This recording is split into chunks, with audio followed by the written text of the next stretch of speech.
aita santua hilda. Eta aita santu bat hiltzen delaik, edo dimisio ematen duelaik, halako deialdia luzatzen zaie mundu guztiko 80 urtetik beherako kardenal guztiei Erromara etor daitezen.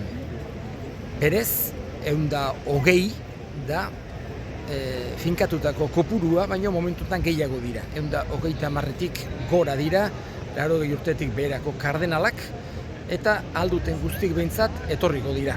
Gerta daiteke bakarren bat gaixorik egotea, edo gerraren bat, edo persekuzioaren bat egotea bere lurralden eta ezin etorri ahal izatea, baino alduten guztik etorriko dira.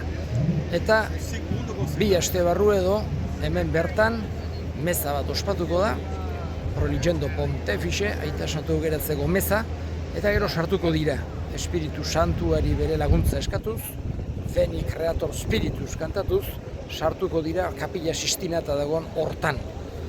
Gero, hor sartuko ditue, egongo dira isolamendun, esateko modun, kanpoko munduarekin inongo traturik izan gabe, eta bertan orazioak eta botazioak eta ingo ditue, aita santu berria aukeratu arte. Aita santu berria aukeratzeko, batek euki behar ditu, lortu behar ditu, botu guztien 2 herenak.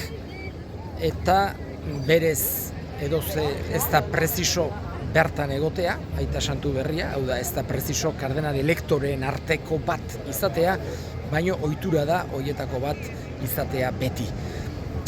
Esan genezake hemen badago hor tximini bat, eta botazio bakoitzaren ondoren, kea ateatzen da, aterarazten du kea, inork ez baditu 2 herenak lortu, ke beltza izango da, eta bestela ke txuria, bakarren batek lortzen dituelarik. Eta orduan ja jendek badaki aita santu berria aukeratu izan du dela, eta ateako da, hemen dagoen balkoira, ateako da aurrena kardenal zea bat, esanez, gaudiun mainu nuntzio gobi, sabemus papan eta aita santu berria dagoela, izena esango du, eta gero aita santuk zuzenduko dizkio mundu osoari bere aurreneko hitzak.